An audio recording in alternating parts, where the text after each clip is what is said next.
Too bad. We'll fix it. We'll fix it in post? Sure. Sure. Hi, guys. Welcome back. Hello. How's Samuel today? Yeah, I finished some things for a person. It's always good to get some stuff off the to-do list. Been biking again. Watched this episode of Star Trek apparently, and made onto a YouTube live stream with you. Ah. But you knew the last bit of that, to be honest, because it's the present. I think so. Yeah. Unless you're really not observative, which is possible, but I'll give you more credit in that, so you notice that we're live together. Oh, thanks. Yeah. Appreciate that. You're welcome. Welcome back, guys, and welcome Tristan to the Tristan channel. New member at the rank of ensign. So thank you for joining the channel. Much appreciated. Ensigns. Thank you so much. Welcome. Yes. Yes. What the hell is happening here? Let's try that again. All right. Hi, everybody. There we go. So we are here to do another review, another TNG review. We're in season 5, episode 12. Violations. So yeah, welcome back. Hopefully this will be a good one. Super chat if you're able to. We'd really appreciate that. We want to hear your thoughts on this in this episode. Yeah, so, as you guys know, this is a interactive medium. It's a live show. We want to talk to you guys. We want you guys to talk to us, and you can put in your amazing thoughts. Amazing thoughts. Or not amazing. Doesn't matter. Just your thought. Anything you guys want to talk about? I hope for the former. The latter may be the truth. Who knows? Who knows, Joe? I will start sharing and see you back in a bit. Do it. Let's see. We got 22 likes already, which is amazing, guys. But we can get more. Hit that like button. Let's try to get up to 50 likes right off the hop here. Thank you to the Tristan channel for joining the fleet. Really appreciate that. There's a join button down there where you too can join and be part of the fleet videos. Just have your name on the screen, being all like fancy and stuff. You can also do that by heading over to Patreon/Trekyards. There is a Patreon page, which if that's what you prefer, it's the same thing, the same options, same perks, same ranks, all that stuff. But if that's your preferred way to support somebody, Patreon/Trekyards it is then. So definitely consider those options. But definitely hit the like button. It's free and it's easy. And yeah. And we do want you to super chat, as we said. We do kind of rely on super chats to keep the channel going. And it's a little bit of a slump right now with no new Trek, but we want to continue to do these TNG reviews for you guys. So if you're able to, please super chat in. Anything you want to say, anything you want us to say, any questions you have, concerns, trivia about this episode that we might not know, anything very cool like that, we want to hear from you guys. So please super chat in. We really appreciate that. Any kind of support you can give us is awesome. Even just sharing the content around to other like-minded Trek folk. If they don't know about Trekyards, by all means, share the good Trekyards word. All of that. So also there are links down below to the Teespring and the TeePublic store. We can get yourself some cool Trekyards merchandise. Please consider doing that as well. Checking out those links, some really cool shirts and designs there. And we want you guys to be wearing some cool stuff. So if you're able to, please do. All right. So Dan Ben says, overall, it's not an episode I liked, but it has a few things I enjoyed. Yeah, it's not the best episode. It's kind of a dark subject matter. It's one of those stories I've done a few times in Trek. Absolutely, yeah. Occasionally, but it's an episode, is what it is. So, yeah. Star Trek video games coming out on the 23rd, which is new, and the new Trek show in June. Exactly. Yeah, Resurgence is coming out, which we're super happy about and looking forward to. So, yeah. Let's see. Hello, I am back. He is back. Yes. Oh my goodness. Yes. It's a me. So I'll ask you this right out of the gate. Vibe-wise, how did this feel compared to yesterday's? Or not yesterday's, Tuesdays. It's kind of a darker subject matter, I guess. But yeah, it's a weird too to jump back into reviewing, honestly. And back to back as well. Yeah, yeah. Well, it turns out, Stuart, I've never seen this episode before. So the vibe was watching TNG for the first time. So that was whatever the vibe was, I have my own vibe. What? Yeah, I knew which one this one was going into it, and it's like, we gotta talk about this one again. Yeah, all I knew from it, from a zeitgeist perspective, was a flashback of Picard with the face thing. With the hair. Well, no, with the whatever that is. It's a Band-Aid, I guess. But I didn't know where that was from. I thought it was from that one where the clicking aliens. I thought that was the time of a flashback. But I think what happened is this was not shown on UK television, just like the Irish one wasn't, because it's just about rape. There's nothing else to it really. So yeah. So if I didn't see it at any point during my childhood, teen years, then we'd have to watch it on VHS, and I only ever watched the ones I liked. So it's another one that fell through, because I'd never seen the Irish one either until Trekyards, because if it's not broadcast, not repeated, you can't see it, and then you don't go. I've never done a rewatch on purpose of TNG. So yeah, it was my genuine first review. So it's kind of shocking to have new TNG after 30 years, but I had new TNG after 30 years. Nice. Yeah, but no, vibe wise, yeah. I mean, better directed. Patrick was not directing; it was better directed for sure. If that's what you were going for, question wise. Not really, no. Oh, okay. What sort of vibe are you looking for an answer to then? Because that was the vibe last time of it. It was weird because the direction. Just the storytelling. I mean, it's a hard hitting matter. I mean, that's what Trek covers pretty well. But I don't know exactly what I was asking specifically. Just these are just two weird ones to jump back into.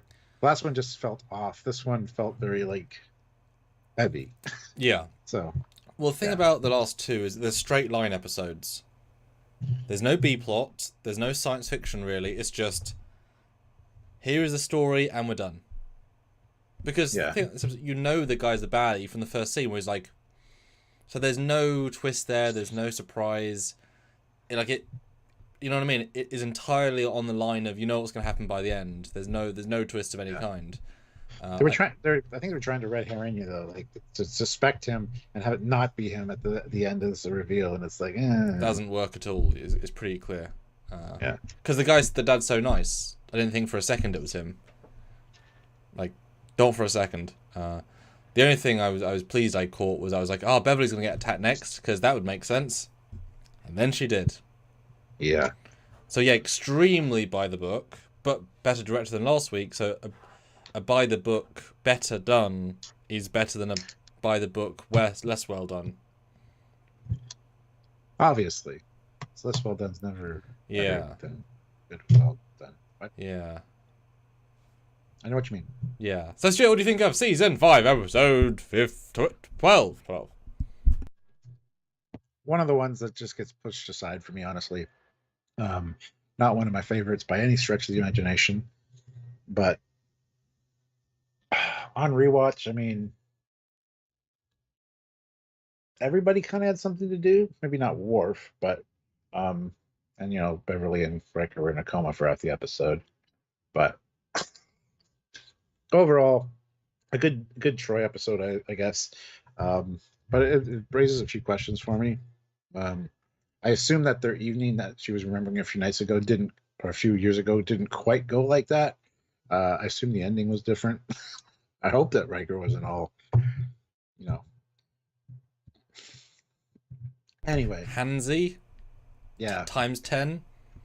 Yeah. LaForge is interesting in this one. I love the way he talks to the computer whenever he's trying to get to an answer. This was him wandering around in engineering and, pretty good back and forth with the computer, but yeah, there's just really not much to this one, and it doesn't really do anything for me as far as Trek goes. So yeah, I mean, Keiko's in it, and she's actually really good in the entire thing. So I never thought you were gonna say that. That's, I'm. Right. I know. She didn't do anything that annoyed me or anything. So yeah. Yeah, it's a weird one again. I don't know, just something about it just felt weird. I don't know, just getting back into TNG maybe. I want to see a good TNG episode. What is next, by the way? because I don't remember.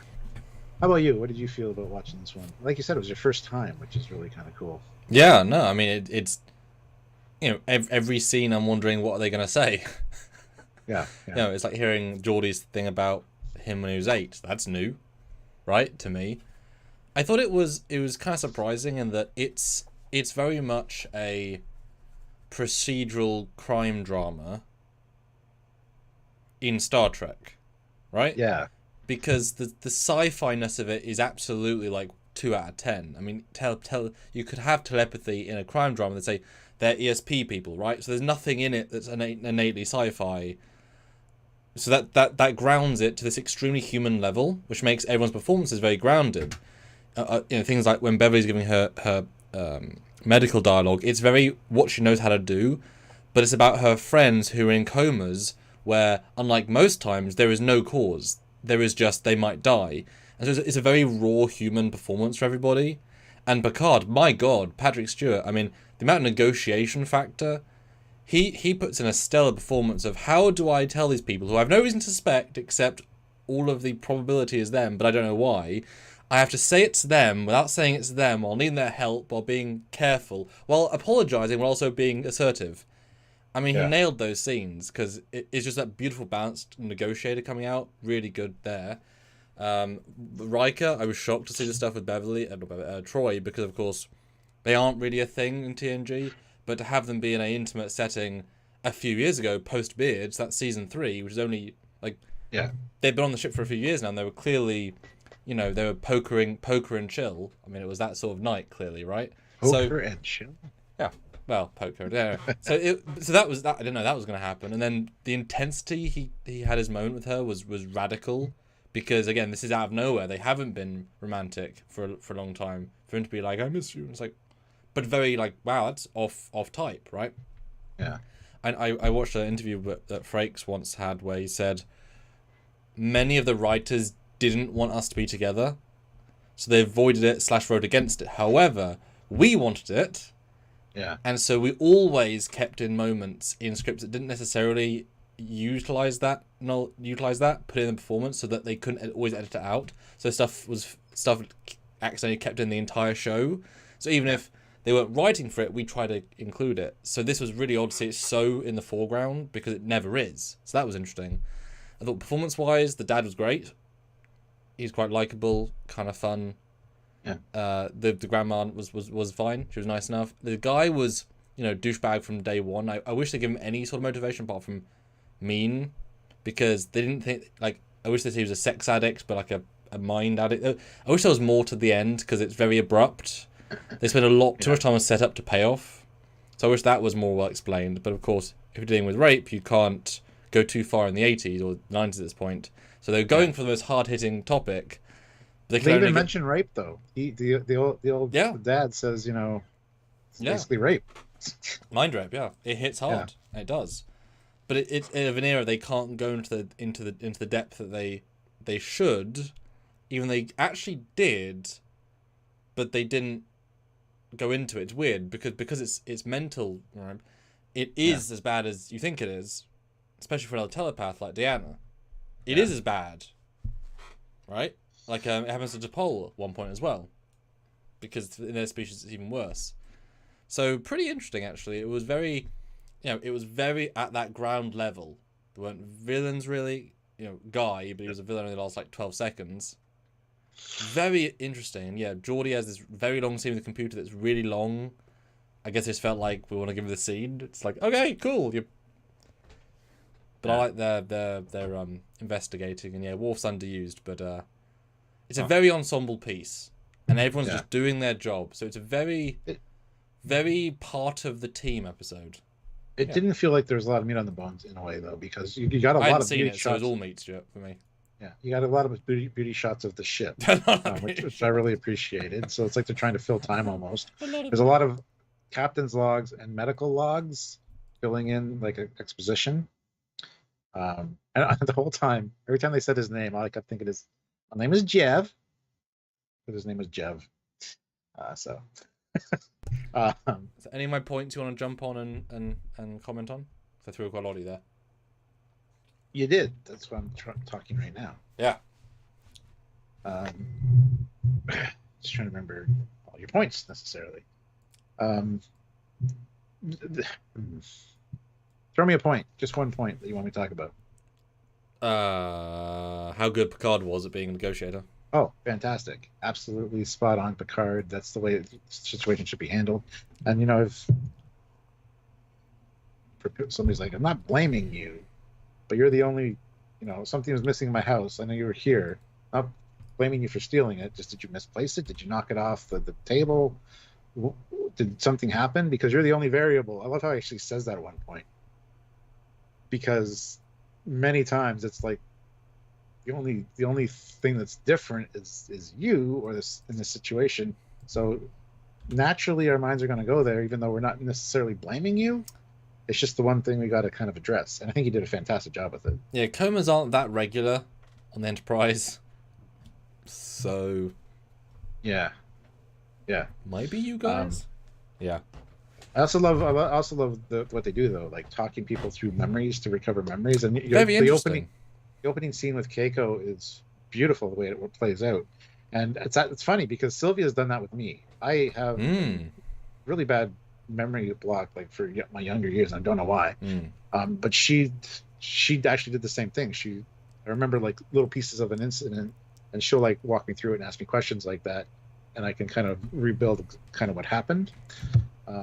Now there's scientific wise, you're not really sure that that's accurate because you're kind of your memories can be easily fooled and changed. So does it have merit? I mean, in this case, yes, because they have abilities that can kind of see in, but I love that it's based on an actual psychological technique. And it was really well done with Keiko. I thought the opening scene was great. So just a bit long, especially trying to fill the length of the episode, I think, with what they had. It's just oddly long, given that it doesn't have any payoff. If that had been Troy, because that had been Troy or Riker especially, with a memory of them, okay, he couldn't necessarily show his face. It's too big a thing to come back, obviously, in the time. But it's nice to see Keiko, but it would have been nice to have some more meaningful bit. But it is. You wouldn't have to see his face. All Keiko saw was her hand, but she was remembering it from her point of view. So we didn't see the young Keiko. What? Well, yeah, that's true. Yeah.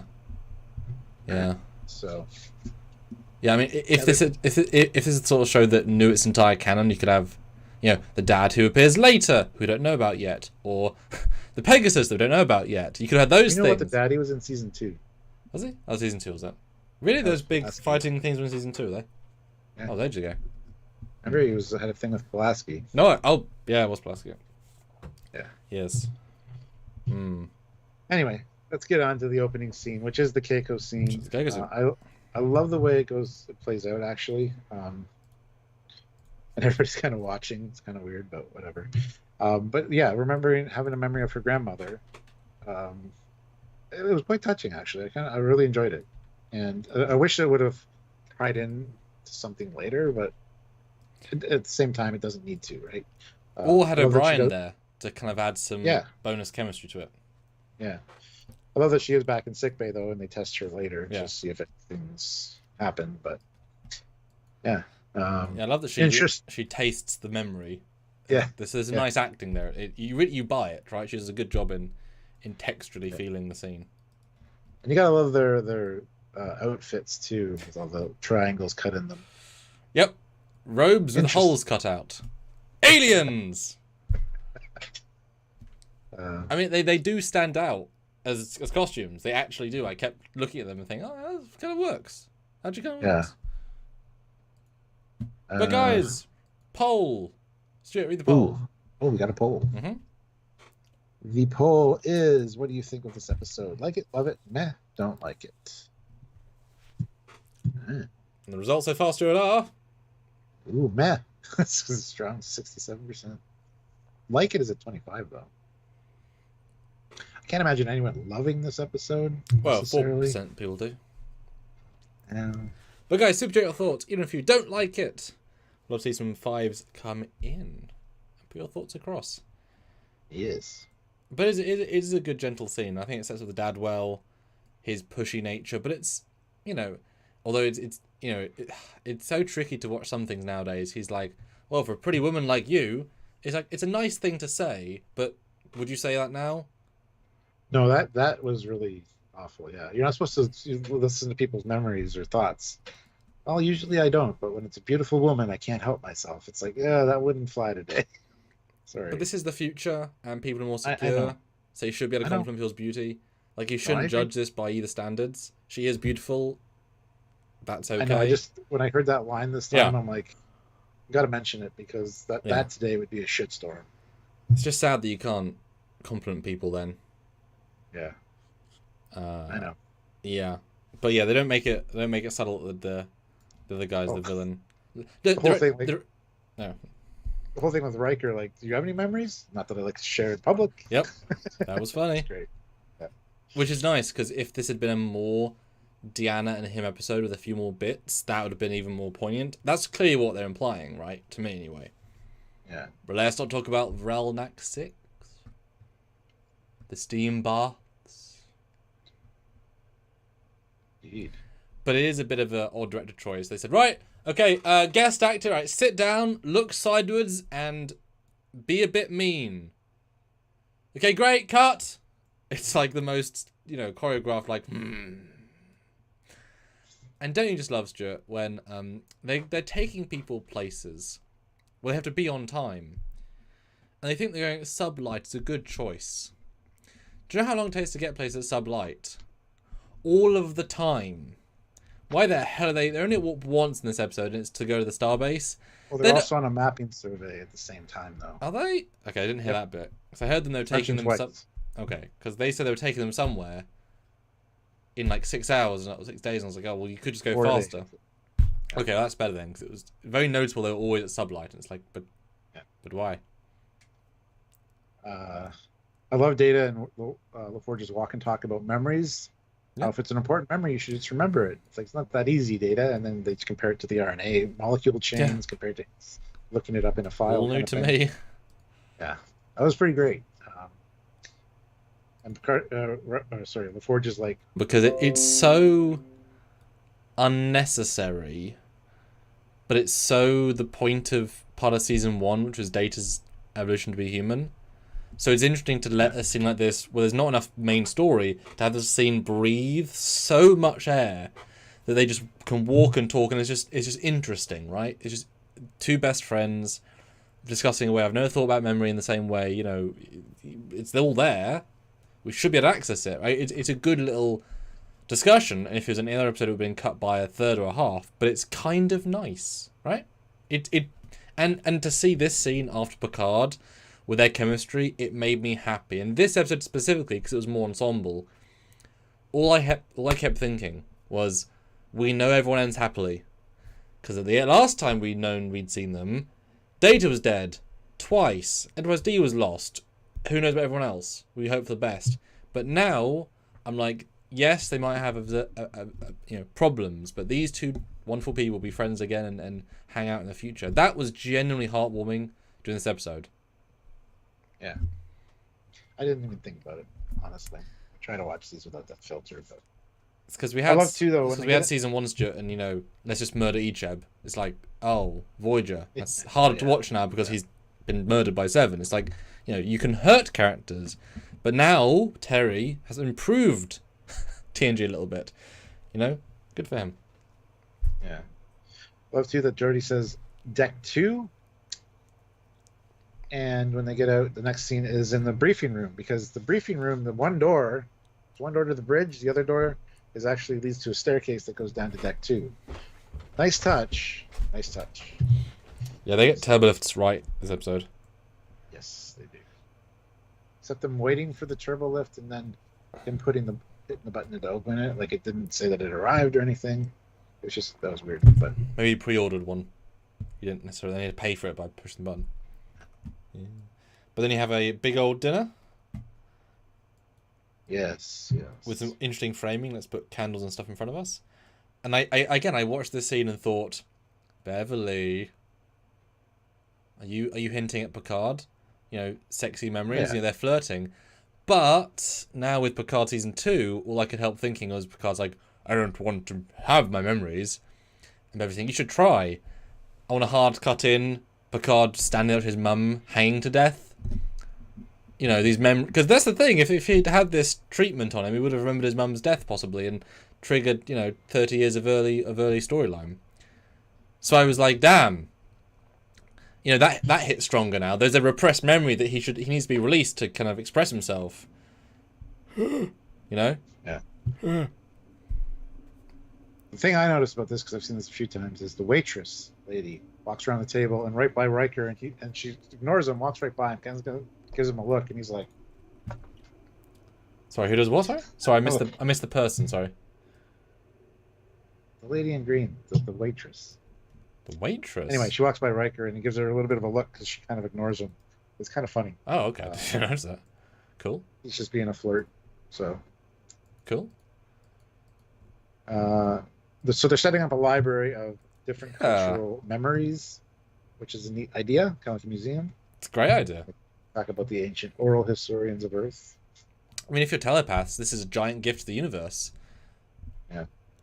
Although it reminded me of a Babylon 5 story where aliens, from what I can remember, it's been a couple of years now, they steal people's souls to save them. And all the memories lie in this giant super city of people's souls, therefore all the memories are still alive. But the people, their souls, while their bodies died, their souls still feel pain. So they're alive and always in pain, but their memories exist. So it's the trade-off. It's quite sinister in a powerful way. So this is kind of like, because they weren't, I never got the sense they could actually grab lots of memories. It felt like they were just pulling a couple of bits and a couple of bobs. It wasn't like a true historical document. It was more a case of, a swath of things. Like you go to a museum in France and there's a bit from Rome, a bit from Greece. It's not giant, but it's a little bit of an exhibit. What do you think? Yeah, I never really thought about the context of the library necessarily, because it seems like people go to them going, I have this recollection, but I just need help building it. Like the small thing with Keiko, just this cup she keeps remembering and didn't know the context. Mm-hmm. So it's not like they don't do a brain scan. Exactly. So that's why I'm intrigued by it, because it's a really fun idea. Yeah. But also it can be the small things. Her appreciation of being with her grandma might not be a emotional state that's shared by, say, a Tellarite. They might never have that familial connection. So if you put that in a museum where people can experience it, it's valuable. I just like the concept. It was interesting. Yeah. Up here too, he asked about Worf and the Forge, and like, no, I don't think so. And he's like, I've never met such squeamish people about memories. And then he belittles his son in front of everybody because his son was working with them for a long time and couldn't get anything out of them. Within like a couple minutes, he got all this information. 1 hour. But he doesn't say it. He says it in an I'm a bragging way, not a you suck way. He isn't being mean. He's just celebrating himself because he's a bit arrogant. It's a little bit of both, though. I would say mostly. Like, remember when you failed? Remember when you failed this time and I had to come in and save the day? That's what it was. It's like a little jab at him. I took it more as a brag because clearly he's the best by a factory mile, right? He's much better, and it is interesting. At this point, they're 4 days and 11 hours away from their destination. Yes, unless they go to warp, then they'll be 12 minutes away. But it's interesting that no one says yes. It is this is a free service to re-experience something that you thought you lost. It's an amazing ability, and I don't know why Geordi didn't say yes. It's not as if it's a cyborg thing. I need my pain. It's odd they're not interested in it, and that's why I can see all the guys like, oh, but why Keiko did, and then Worf, are you afraid? I'm not afraid. Just don't get probed.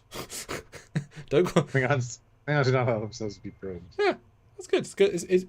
They understand the characters, which is good. I like the writing, and then he leaves. And goes to Turbo Corridor on deck 3, Stuart. Yes. With a one-shot walk and talk. He went down the extra flight of stairs to deck 3. That's fine. Complains about his father, and overbearing parents get mentioned, and she's like, "Yeah, I can relate. I have one." They have a nice little talk here about, I picture myself and my mother as two separate individuals. And he's like, "How's that working out for you?" It doesn't always work. But it's nice. It's a nice little. There's nothing like malicious or evil here until the door closes. You got that look, I kind of wish they implied it right at the 11th hour that he's like, "You look lovely today." Like some element of I'm attracted to you, because that would then explain why he targets her first, but then it wouldn't explain obviously Riker and Beverly. There's no like, no, it does, because Riker's trying to get totally him. Does. Riker confronts him about it. They're looking into it, and the doctor. They don't dwell on that enough for me. I didn't think that as I was watching. I just thought they're just going to attack everybody.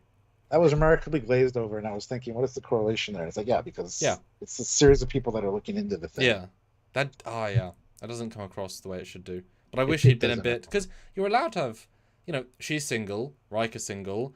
I'm sure, let's be honest, they often have random liaisons of random aliens they randomly bump into in the universe. It's all good, right?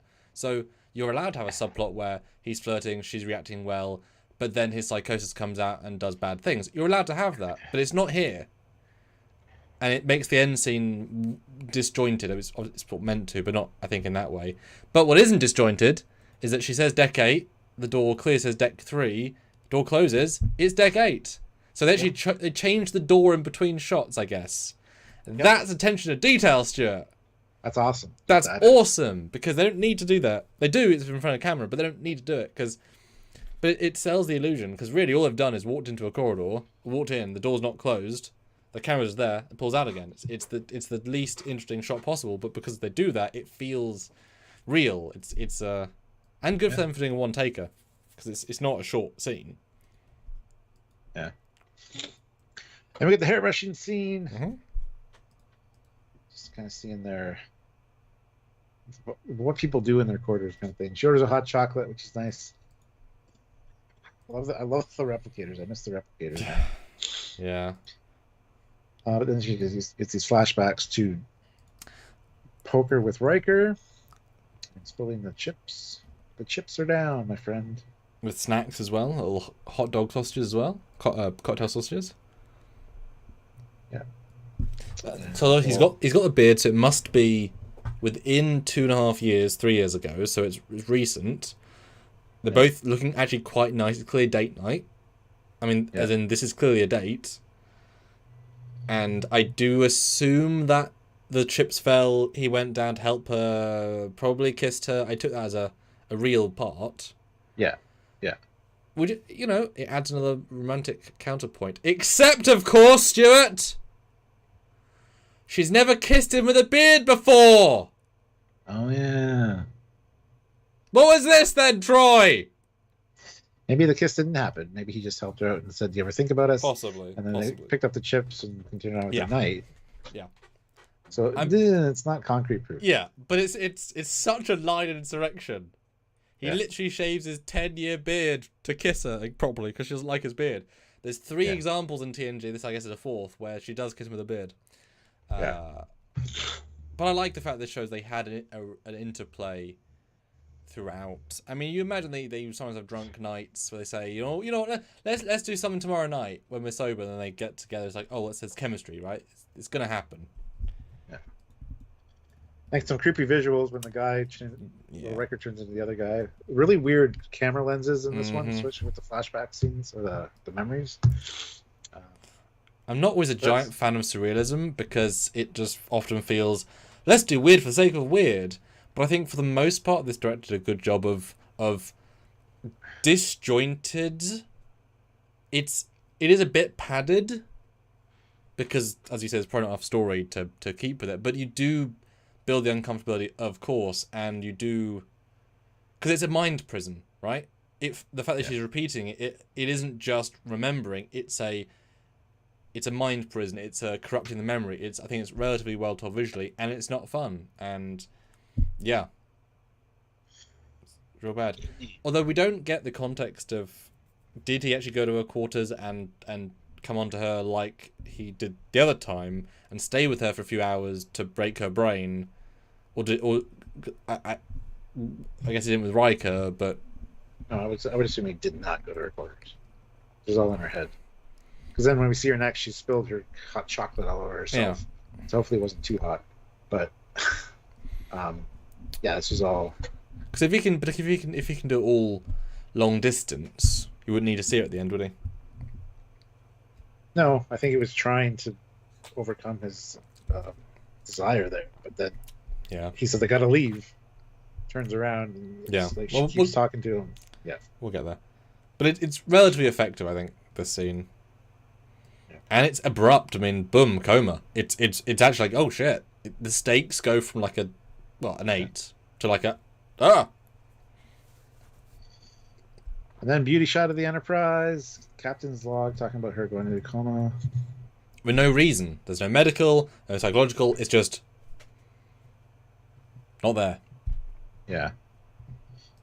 Yeah, they go on and talk about she was just found in her quarters. She was dressed for bed. Blah blah blah. Riker kind of clues in that she left dinner last night with one of the Yulians. Mm-hmm. We'll go talk to him. As you would. I mean, he is the prime suspect, right? Any last person to see them is the prime suspect until there's a new suspect. Yeah. That's just what you do.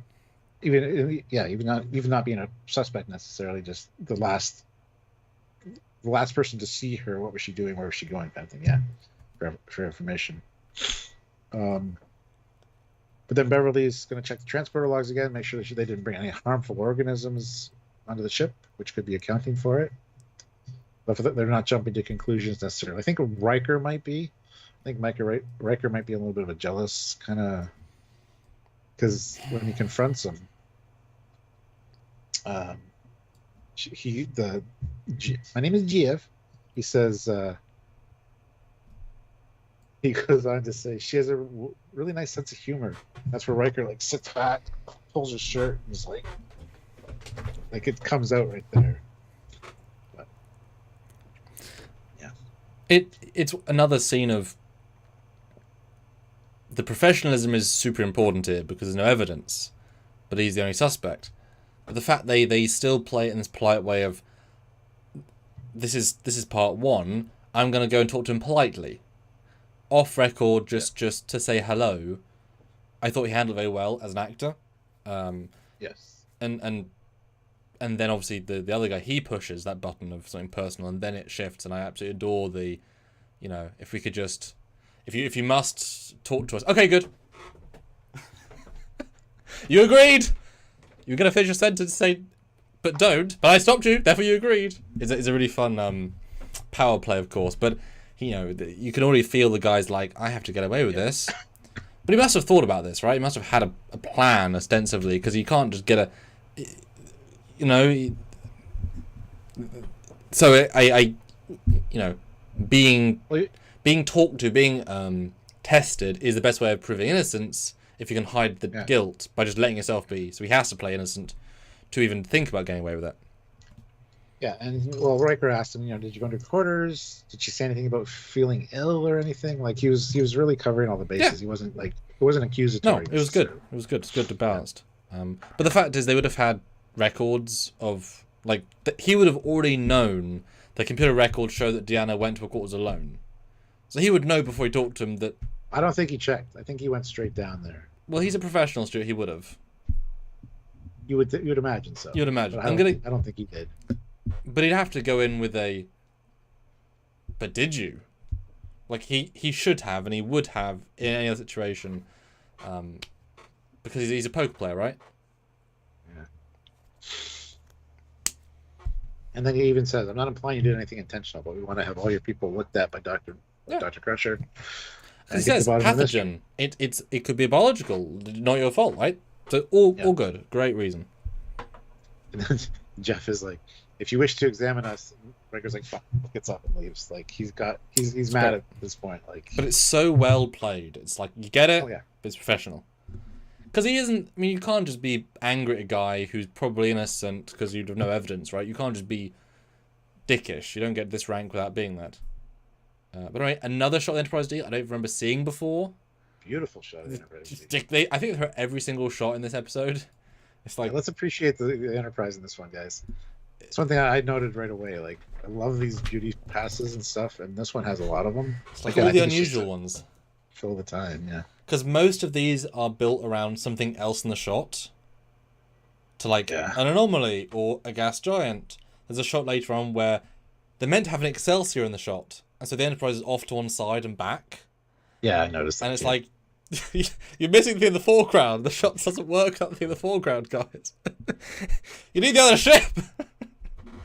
But then you get a very intense and weird moment. Just weird in that it feels like it's kind of nowhere a bit. You know, I miss you, and the intensity of, you know, you are, you know, so important to me. It works for that we saw on a date earlier, but that was years ago. So it's an odd but nice thing to see.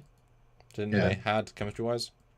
Well, he even says he's kind of filling her in on the details of the day. He says we've been busy mapping the sector. Pretty routine. The only thing that we've seen is a binary star system. And he says I finished those reports, personnel reports, and you can check it out when you wake up. Like he's what he would say to her if she was conscious, right?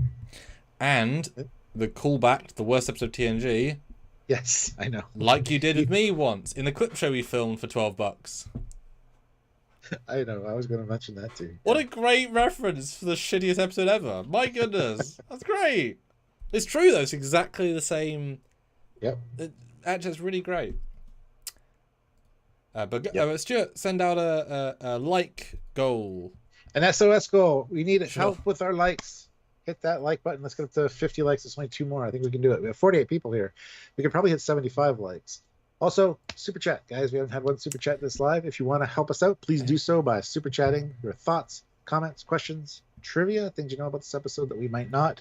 We want to hear it all, and we do read them all. So it's been almost 50 minutes and nothing, which is not good. But anyway, next scene. Beverly comes in. Says things. It just says, "I'll let you know when she wakes up." You gotta says get things. some rest. Yeah. And then Riker's scene, which I thought was really quite well shot. Disjointed. I like seeing, you know, sets in a different way. I just built this set for a film, so it was fun to see it alive again. I was thinking when I watched it. Well, yeah. But you were going to love it. And with the blast door, have you seen the blast door yet in the show? Because it's in the movie, obviously. It's in a couple of episodes. It's probably SS Enterprise, I think, probably. I think maybe we might have seen it, yeah. But this thing's super infrequently used.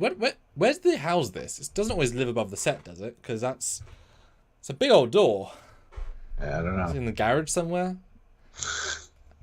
But I actually quite like this scene. I don't think it's real. I think this is him playing with Riker. I think this is purely nightmare fuel. That's just the vibe I got, because it disjoints between the doors closed, going in. It's so everywhere. I thought it was fake. Constructed. Yeah, but I'm wondering if it was referencing back to another episode at some point. This is another part of the episode we didn't see. You know, I don't know, because they mentioned Keller. She's trapped in there, and he's got to close the door to basically save the ship. And the radiation in there, it is like you get accused of killing her. So I don't know. But in some versions of the edit, the door's already closed. The guy says you killed her. In some versions, he walks in to try and find her. So they show all the variations, which is why it's fun, disjointed. And I love these wide angles, which like fisheye something. Really, effective. And the smoke's great. And yeah, I think it's actually a rather good little shot actually. And when it cuts to the guy, what a lucky guy, alien. He gets to wear several Trek uniforms. He gets to wear a season 3, a season 1. One of Riker's sexy uniforms. You know, good for the guy. Although I love the height difference. In one shot, he's almost Riker's height, and the real actor's like down here. I just cut through images, and he's like significantly shorter than Riker. And Riker face plants on his desk. I look at these close-ups as well of the alien makeup, and when you lose the distortion, like you never get these sorts of extreme close-ups to see the detail on like the visor. The guy's makeup. I mean, Michael Westmore, look at that. The seams on the guy's face. All the guy's pimples. Oh, brilliant. Yeah, it's only face plants in a comedic way. Because it is a comedic way. And then Picard calls Riker to the bridge. And the computer's... Or he doesn't come. He doesn't answer. And asks where the computer where he is. He's in his quarters. And without saying anything, Worf's like, I'm on my way. Mm-hmm. Just a look from Picard. So I love that. But that's his job. So. Mr. Worf, if he's on the bathroom or not, get him down here. If he's on the toilet or not, get him down here. I understand. It's kind of the vibe you get. And he walks in and sees him on the desk, and I half expected to see like a big pool of drool there. Maybe they edited that out. Maybe in post, yeah. And then more medical talk with the another beauty shot. Well, not really beauty shot. I hate this shot of the ship actually. Whenever they use this one, I just cringe. It looks most like a miniature to me. You can feel the granular paint of the neck. But then you get just the next scene in the what's the plan, Doc sort of stuff. Yeah. Found the same pattern in Riker that did in Deanna, and they think she thinks she didn't know better, it was Iracine syndrome. There was a lack of histamine production, so yeah, there's a lot of medical technically babbly stuff here. And then Picard says that LaForge is on a mission to do a ship-wide diagnostic to see if there's anything on board the ship that could be causing it. Otherwise, the other materials. And Worf's like, we should quarantine these aliens. And it's like, well, will that even help with them, with their telepathic abilities? Picard's like, even if we post a guard or a force field, So I still think it's probably a safe bet to quarantine them. But well, I would just put guards. If you're really doing it properly, it's not about them being locked away. It's about people monitoring them physically. Yeah. Because he always has to do something, Professor X-ish with it. But yeah, decent scene. Everyone's working calmly. And then we have this, again, very balanced scene of, are you guys killing my crew? We don't think so. Probably not. Yes? No. We'll help. And everyone plays it very calm, and even the son's like, yes, it's fine. Yep. Mm-hmm. Mm-hmm. Yep. Yeah. Good little balanced scene. I love how it starts out, though, with him saying, I've been accused of putting people to sleep with, rambling stories, but seriously. Comas? Yeah. No. Yep. Yeah, I like the dad. He's he's been doing this for a long time, you can tell. But yep, it's a good scene, does itself well. And then back to Keiko. And what's funny about this is that when do we ever see people in sickbay? Not all the time. It's often just Beverly. Now, that man, he's hovering. Dr. Martin. Oh. So many moments he looks as if he's going to say something in this first scene. And he never does. Because you have to pay someone a substantially higher rate between extra and bit part. Giant difference. So I was thinking, if I said one line, I'll be in Star Trek saying a line and double my pay. But the director says don't talk. I really want, he feels like he should be part of the conversation. And then he speaks later. Oh, does he? Yeah, he does. So I was thinking, oh yeah, that's right. At that point, it's like, we could have said something here. I want that dynamic back and forth, because there are never any other doctors on the Enterprise. It's only ever Beverly. So I was like, yes, a guy in blue, doctor. It's good. Well, he walks up in this scene and is like, and then it gets cut off. Yes, it's such a, he's trying to say something. And also, look how teal his uniform is. How I know, I noticed that too. Although it's funny because the start of the scene, when it's further back in shadow, it's more blue, and he walks in, it gets way greener. Because you can see it's a Beverly. Oh, the lighting changed them so much. It's almost a green. You think Beverly's maybe started out the same color, but because she wears it every day for filming, it's faded? Yeah? Don't know. I mean, she's going to have 4 or 5, but yeah. That's why I'm always slightly annoyed by Beverly, because she always hides her uniform in the coat. So you never feel like she's wearing a blue uniform, but she always is, but she always never wears it standard. But yeah, Keiko's fine. Yeah. She actually said it was a very pleasant experience. Yeah. She got a memory of her grandma. So. And then for some reason, LaForge is asking about medical stuff? No, what's he say here? Well, he's trying to track down what could cause it, which is medical in theory. Yeah, he ties into the medical database to see if there's any elements on board that could be related. I just think that's a Beverly thing to do. Yeah, I know, but they need to give LaForge something. That's fair enough, but it's just it's just more Beverly than LaForge. It's a very long scene without really any kind of payoff, but I love seeing him act through the visor. He's so talented at acting without his eyes, and yet such close-ups on this one of the visor. Yeah, he puts so much into the performance. Just LeVar just being ace. It's not particularly interesting or anything, but he's very good. But the dialogue is well written. The way he talks to the computer answers him. I love the way I don't always love the way he talks to the computer. I kind of find it irritating. But wow, he treats it like you reversed that, didn't you? I always love it. Well, apart from the times I hate it. Jeez, Stuart. That's why I corrected myself. Because it's interesting to watch, but it also annoys me sometimes. No, I think this was very well written. And again, this is just filling time, it seems. It feels like they didn't have enough in the script, so they're like, let's add these 22 elements and let's go through them and let's see the process. I love how at one point he's like, the computer says we don't normally scan for that because it's not routine. He's like, well, this isn't routine. Scan for it. Like, you think the computer might have already done that? I don't know. Well, that's the thing. He says how many can be detected, and the computer's like, well, all of them. It's like, this isn't it. But there's always a passive scan, right? Like, well, then it was what creates byproducts that we haven't accounted for. That gets discussed too, which I like. Because the computer might not necessarily do that automatically. Well, it's only thinking to its very strict line of logic. So yeah, you know, what if it's the original chemical plus one additive? Oh, that's a new thing then. So, well, it is, but also killing us all. Guys, hit the like button. We have 58 likes. We need to get to 75. I have spoken. Also, super chat in, please. I'd like to see at least one super chat to make sure it's working. It'd be awesome. But your help is greatly appreciated with all of these reviews and things. So if you can help us out, please consider doing so. We want to hear from you guys. Yes. Oh, the next scene is where the guy talks. Yeah. It's a nice scene.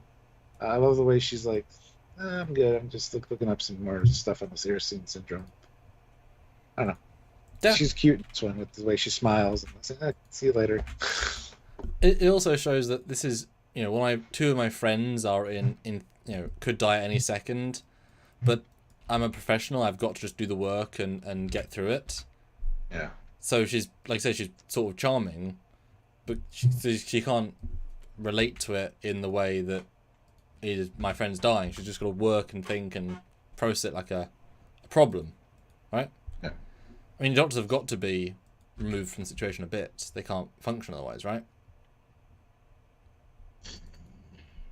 Oh, and then we get the flashback with Picard with hair. Oy.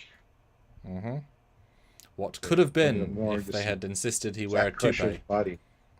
Yeah, exactly. Which she was going to, but it is first edition. And it's funny because they actually brought back the Jack Crusher actor for one scene of him lying on a gurney dead, and when the eyes pop open, it's not his; it's the other guy's. So they brought back the actor for one scene. 2-3 seconds of here's makeup, why in this thing, but it is the Jack Crusher actor. So. And was that thing with Wesley before this? I thought it was after this. I'm not sure if it's before or after. Because I feel like it's just I like it's the same actor though. I like that they kept that continuity. I mean, why would you hire someone different? But I feel like it was after this. It could be. Because I don't remember Wesley's been away for a bit, but we also know it must be after this. We haven't had the training stuff yet, and he comes back in uniform after that, doesn't he? Yeah, possibly. Now, what's the guy's name? We should know because it's Jack Crusher. Because the guy's name doesn't. Mark Lawrence throws in $10. And Mickey. $10 test of the super chat system. Just got in, was putting some last minute things in order for a special guest for Career Day next week. Awesome. Oh, excellent. Well, thank you. I'm glad the super chats are working at least. Now we know. Yes, he was in Family. He was in a long time ago. Oh yeah, that was like season 3.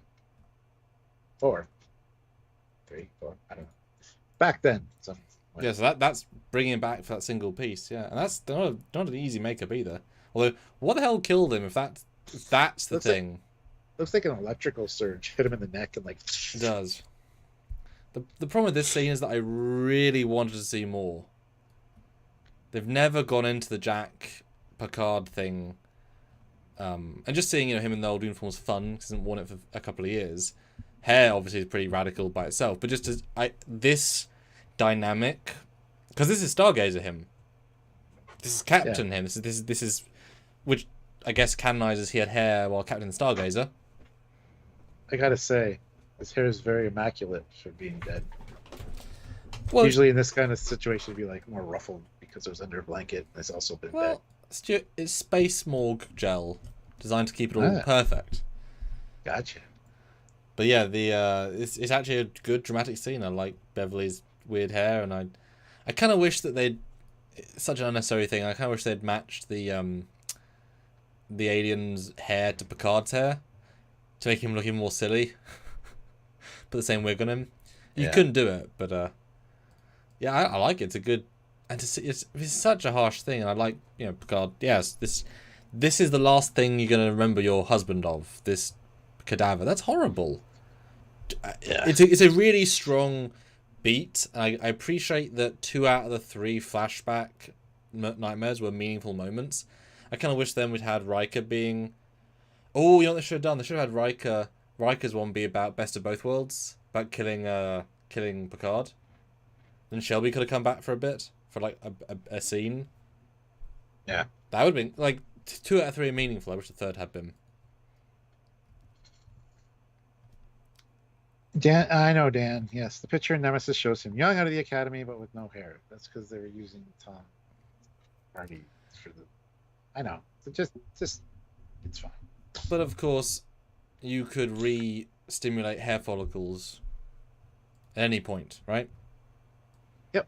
It's not as if they've not found a cureness to baldness. That's a choice, right? He probably went through a bit of his career thinking, I want some little amounts of hair. And why a space plaster as well? What a weird choice. Well, I would assume it's got an active thermal regenerator in the bandage. Just such a.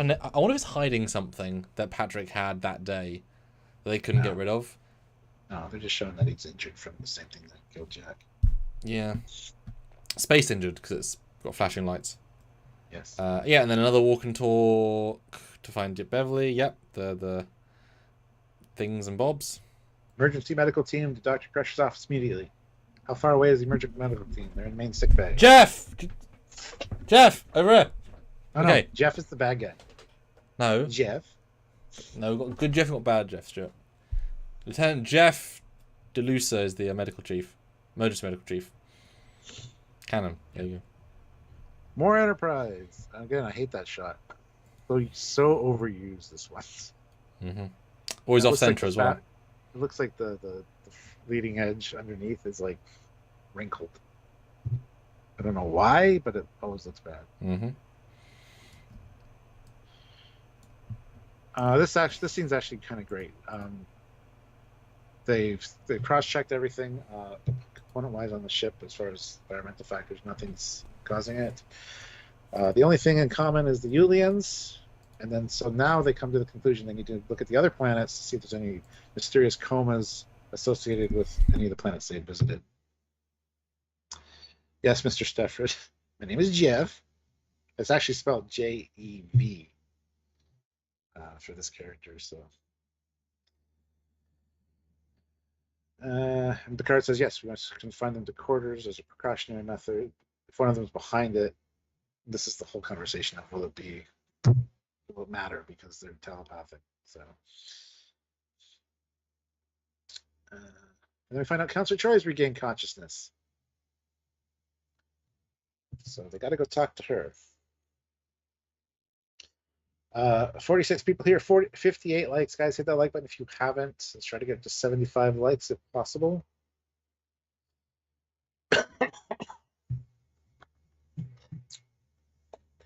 And then, genuine surprise, Troy's awake. Yeah. I did not see this coming. I thought we were going to escalate and have more people injured. I had no idea. Because why? As in, why is the effect temporary? Or is he bringing her out of a coma to get out of it? I'm intrigued by this. Yeah. It's never explained because later we see Beverly and Riker just came out of it. It just seems like it's an assault and then this is just the brain recovering. It makes sense. It's just very out of the blue. We didn't in a twist way. I was like, oh, okay, hello. Yeah. But now with secondary doctor, because Beverly's obviously unconscious. Yes.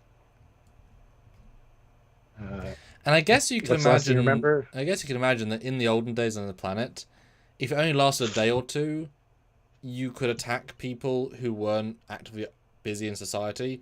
If they don't remember what happened, they would just say, "Oh, I collapsed for a bit. Oh, wow, it was a long time." Like you know what I mean? If he's so covering the tracks with no memory, yeah, I guess it's quite effective that way. She's like, last thing I remember was brushing my hair. Why do I feel so scared? What happened? And Picard's like, actually, we were kind of hoping you would tell us. Yeah. Which is a harsh line to say as well. It's like, oh no. And she's been out for 3 days. So they were 4 hours and 11 minutes, or 4 days and 11 hours, away from the destination when this started. So 3 days in a coma. Damn. Yep. They never tried using a Vulcan to mind meld to get her out of it. True. They got Vulcans aboard. They cannot not have Vulcans aboard, otherwise that's very racist and have no Vulcans on the flagship. You know what I mean? There should be at least like 5-10 Vulcans. You got a Bodhi and Barber, you can have Vulcan, right? Yeah. There's very few aliens on Enterprise D though. But yeah, back to the talk, and this is the thing I said with Picard. It's so diplomatic, it's incredible, and I hope Patrick liked the dialogue because he does it very well. It's so muted.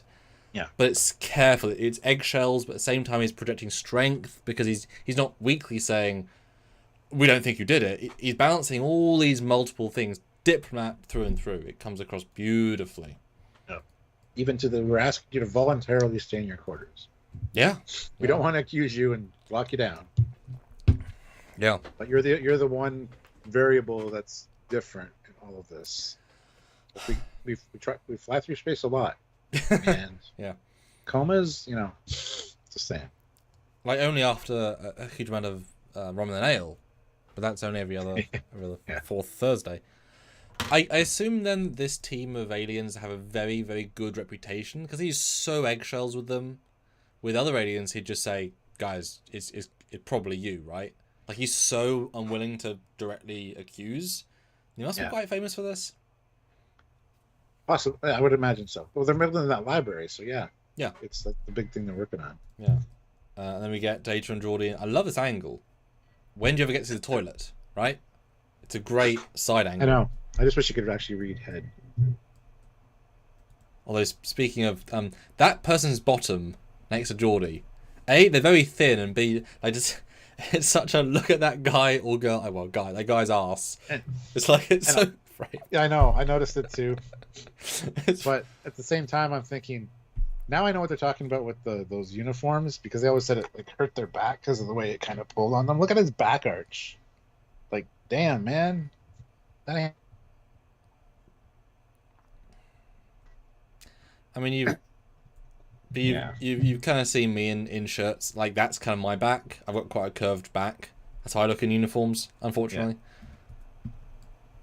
But it's a good logical scene, and the idea of let's track every single planet I've been to, any with comas, or is it any with the And with comas, but this is like maybe we're looking for the wrong thing. Yeah, because we've been looking for unexplained comas. Let's look for the explained ones because a lot of them might not have gone as in depth as Dr. Crusher. Which is fair. They could. I mean, this is the flagship. She's an incredible doctor. They're just going to be planets doctors. I mean, if you have somebody in coma. If you have somebody in a coma, it's a mystery, of course. But if they come out of it after 2 or 3 days, it's like, oh. Well, but also the scanning equipment. Could have been this. I mean, we've seen how many times they're like, we can't work this out. So I love the idea of there is a breadcrumb trail. I'm wondering if potentially that the guy who's doing this is slightly targeting what parts of biology he affects, so that it leaves that trace specifically, and therefore implying the disease, because it seems quite not coincidence, but. For it to link so well with a known disease. I wonder if it was intentional. Yeah. Well, I have the display screen where it says Melina 2 Planetary Medical Database. One of the victims of the coma was Gary Hutzel, apparently. Jeez. Named G. Hutzel. And R. Legato. Right. Which our Legato sounds familiar, but I know Gary Hudson for Yeah. sure. I'm glad Gary recovered because he had a lot more Trek to make. It's just a nice call out. And then you get a scene which, Marina is playing it so innocent in a way. Like, obviously they've read the script, they know this is the assault person. So to see this scene is quite hard in a good way. It makes you uncomfortable, texturally uncomfortable. Well, that's that last scene with Picard and the guy. It's like we want a chance to prove our innocence. And he's like, I can't subject her to that. I'll have to talk to her about it because she's. But you would think she's the most capable of dealing with it. Because she was a surprise last time. She's an empath, a telepath. She has powers. If anyone would be able to deal with it, it'd be her, you'd think. Yeah. Chuck A, I didn't like this episode. Yeah, I know a lot of people said that they didn't like this episode that I've mentioned it to. So. Well, we're analysing past the subject matter into actual scenes. Yes, that's what we do. Otherwise, lots of Discovery episodes would be bad. But you have to break them down, right? Because Discovery is much worse than this. So guys, if you appreciate what we're doing, consider sending a super chat or two. We'd appreciate that. We want to hear your thoughts on this, and it will come to this part where we score the episode. Maybe if you want to super chat that as well, we'd appreciate it. But anyway, moving on. And then it's build-up scene, and I was actually kind of wondering, is it really him? Because the guy really, as an actor, commits to the. What are you seeing? Like, there's no dodginess in the performance because he's trying to sell it to the people in the room. Yeah. So I actually, that could have been a triple twist, right? Right? It could have been. Yeah. Yeah. So that's what we're trying to do. It's like, oh, this guy looks guilty the whole time, and he's not. Yeah. But. So it's quite effective in that way. But yes, I know. I like how he says too. This is a pleasant memory. Stick with it. Yeah. Yeah. So memory, not delusion, or whatever. But yeah, it's the dad. Yeah. Bad times. Now they're at warp. They finally jumped to warp because now they're going to Starbase 404, I think they said. And now comes a lot of minutes of apologizing to everybody. He's really selling the innocence part. He's trying to anyway. Yeah, but he's still just a bit dodgy. Look at that face. Look at that face. Yeah. Yeah, talks about the punishment for the crime being quite severe, and I wouldn't expect my dad to do this, but I kind of thought he was going to say the punishment's death. The way he said it, I didn't want that, obviously, but the way they said that, I kind of wish we'd had a scene where they'd approach the guy and says, "I like Picard saying he says innocence." Now you would think not that you'd want Deanna in the same room with him, but Deanna could tell if he was lying or not. That's one of her things. Like, Deanna has no... I assume people are immune to telepathy, but you could have played into that a little bit. Yeah. So they're continuing their investigation. They find out that the father was, in fact, not. He was on his home planet the whole time. Such a good idea. Such a good idea. Yeah. And the other two patients are P. Lawrenson, Peter Lawrenson, and W. Neese, N-E-I. Dun dun dun. Good job, guys. And I love how these scenes are totally just filmed back to back, like any move of the camera. The same guy is still there standing. Oh, yeah. It's been like 2 hours. No, it hasn't. It's been like 12 seconds. I love when you see that, when you just put them side by side, there'd be no difference. I like this. It's a good sleuthing. It's logical, it's simple, it's effective, and a lot of pieces have to come together for them to guess. And then again, the actor Marina, she's being so, oh, hello, good. She's so positive. It's so heartbreaking, She does such a good job acting this. Yeah. It's not your fault. It's your dad. And he touches her, and then he's like, I gotta go, because he's getting the feeling that he wants to hurt her again. And she's like, no, you seem upset. Do you want to talk? I'm a counselor, by the way. Yeah, exactly. Oh. It's like, why do you have to be so nice? And he's like, ah. Professor X is her. Yeah. Also, did you notice that for some reason her replicator has a TWOC LCARS interface? They're using the old one for some reason. Because most of the time they're the new ones, but she has an old one for some reason. Yeah, it's got the old color. Yeah, it does actually the numbers too. Yeah, the numbers, because the colors are actually the first shot of the replicator when she made the hot chocolate said food services on the bottom of it, and then a number. It's like, call this for food services. But I was kind of surprised to see it full be like TWOC. That's long since been moved out of. But yes, I kind of thought we were going to see a new scenario. I was kind of surprised with the same thing. I would think he'd want a different power play. So, yeah. But I guess saving money. I mean, you don't need to say it. And he rips off her comm badge and grabs her arm, and then they beat the shit out of each other. Yeah, and that clocks them pretty good a few times. And that's Marina. I mean, you see her face; she is doing her own stunts. Good for her.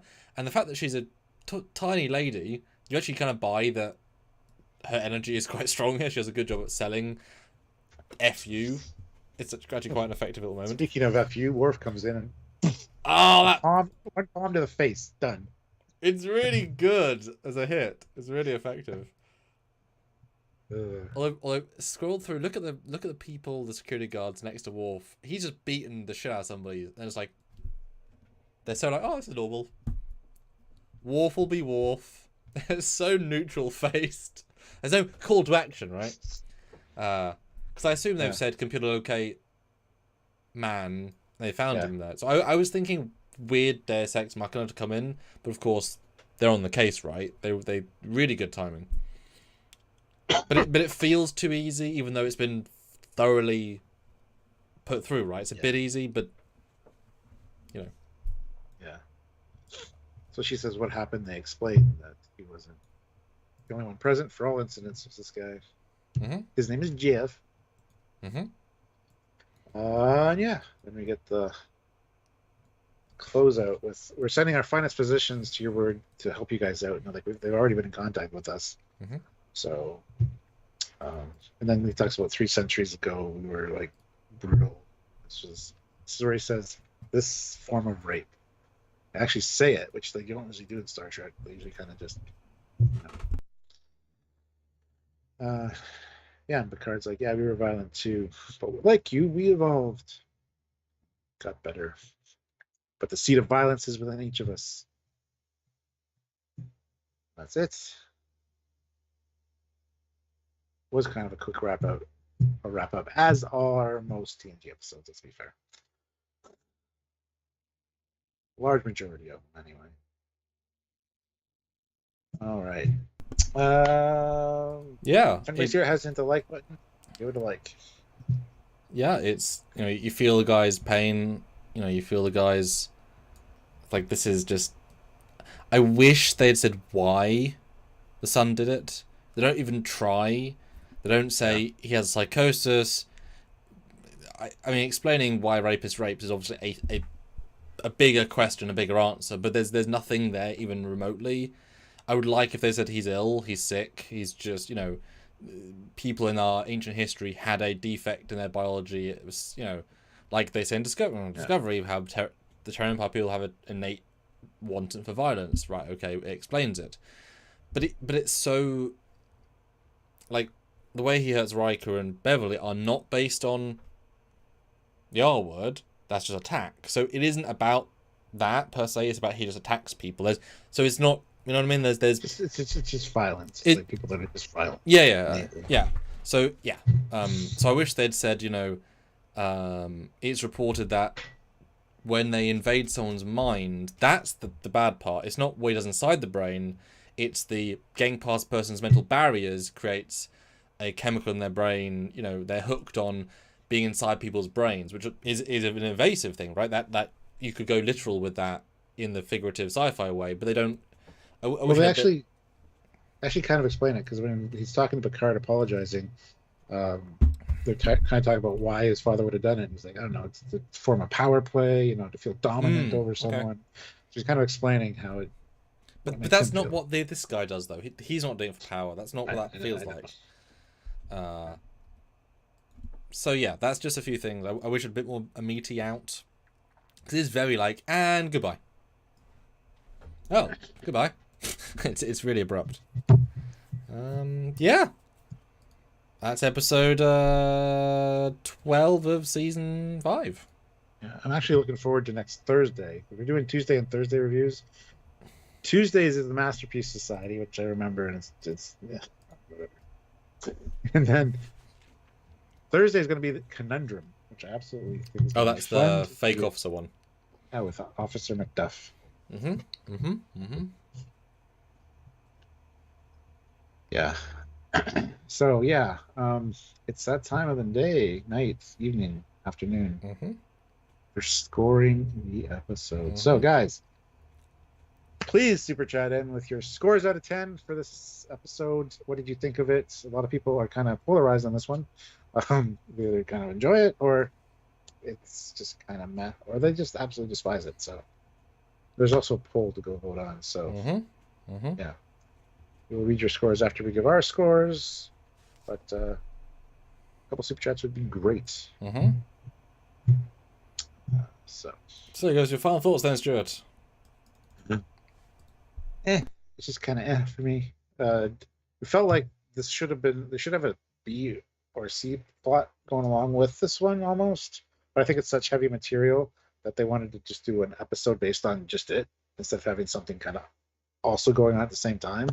It seems like it was set up for that, and they kind of had to pad things a bit. That's kind of my vibe that I'm getting from it. Other than that, I don't like the way that they kind of telegraphed who the bad guy was from the very beginning. But I think they were trying to. The writer was assuming that you'd be like, "Oh, he's obviously the bad guy," and then this dad reveal would come in and you'd be like, "Oh, I was an idiot the whole time," because that happens sometimes in TNG. But yeah, I just didn't. Yeah, it was all right. Makeup was pretty cool, pretty good. Uniforms, their costumes are kind of interesting to say the least. But I don't know. I don't have much to say about this one, unfortunately. It's just sort of all right. I mean, Beverly did a pretty good job. Picard, like you said, with those lines with the negotiation, or like the way he talked to them, was very well done. Get a little bit of Riker and Troy romance sprinkled in, where we know where that goes. And again, Geordi's his one man show is always great when he's talking to the computer. And even when he's not talking to the computer, he's still talking to a computer because he's hanging out with Data. So this has no friends, no real friends. But yeah, this was all right. It's just kind of a middle of the road for me. It's better than last episode, though, I think, but for different reasons. More hard hitting, kind of Star Trek doing what Star Trek does, using like addressing modern issues, I guess. Score wise, we're doing this what all TNG ends for season 5, right? Season 5, I'll probably give this one 6.7 for all of TNG. I'm probably gonna have to give it like a 6.2 on there. Yeah, I think those numbers are pretty good. Yeah. How about you? What did you think of it? Yeah, it's shockingly similar in quality to last week's one. Yeah. In that it's sort of flat, but each for very, very different reasons. Like the cast, I think, are better this week, but they didn't quite hit as hard as they could have, etc. Last week they had a few more interesting scenes, and not flashback ones, but the direction was not great, and also some characters didn't do well. I thought Beverly was there. I thought Riker was there. I thought, like you said, it's a really ensemble piece.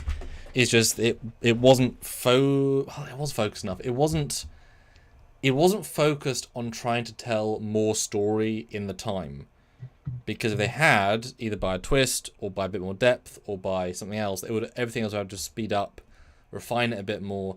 They let everything breathe, which is not bad. It really isn't bad, because the scenes are good for the most part. They breathe. The characters are on point, like I said.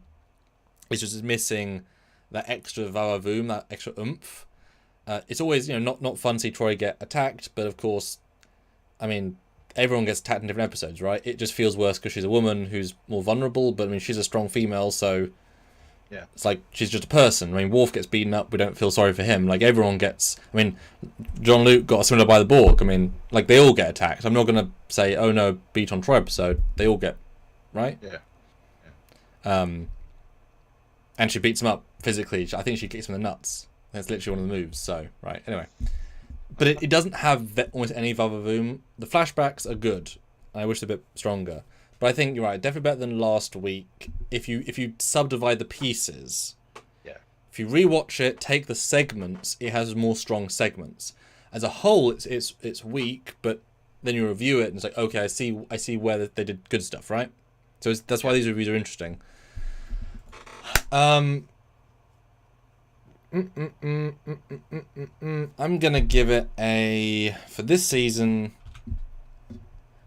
a 5.1. So you're about right, I think. Well, no, I'm lower than you, but I'm looking at the other scores. I've got to be comparable, so I have a bit more context than you do in this one. I can't see my other scores. So. Yeah. All TNG, I think it is slightly below average. So I'm going to go...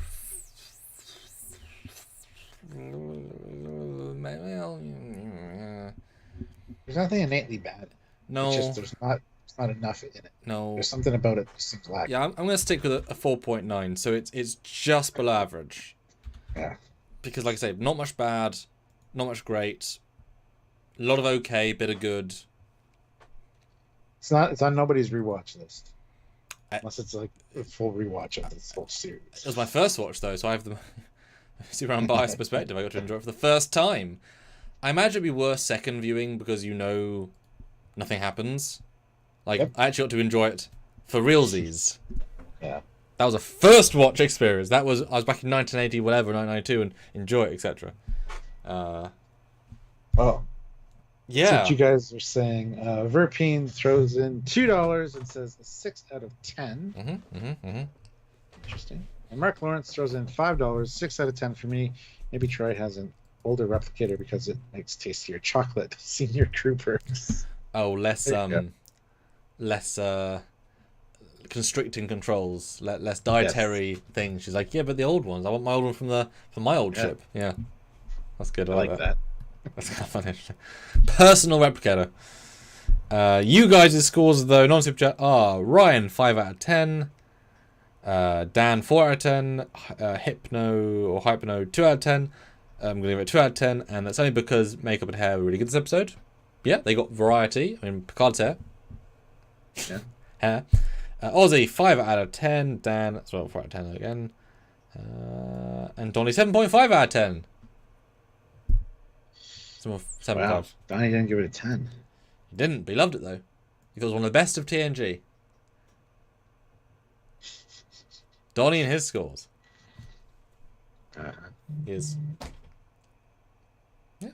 So there you go. And the final comment on the poll. 59 votes. Oh, what do you think of this episode? Actually, it balanced out significantly. To Meh wins at 45%, but like it is 42%, so really close. Don't like 8% and 5% love it. So it is entirely in the middle category. Yeah, that's fair. Which makes sense. Yeah.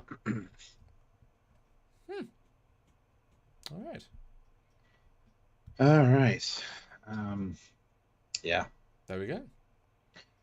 Join us again next week. We're gonna have lots of lives. And Tuesdays and Thursdays are gonna be our review days. So, like I said, Tuesday is episode 13, Masterpiece Society, The Masterpiece Society, and then on Thursday is episode 14, Conundrum. It'll be fun. So a classic. We'll have some other cool lives sprinkled in through next week. So hopefully you guys will turn up and help us out any way you can. So, yeah. So till next time, he is Commander Coggins. He's got a Foley. Bye, everybody. Bye, guys.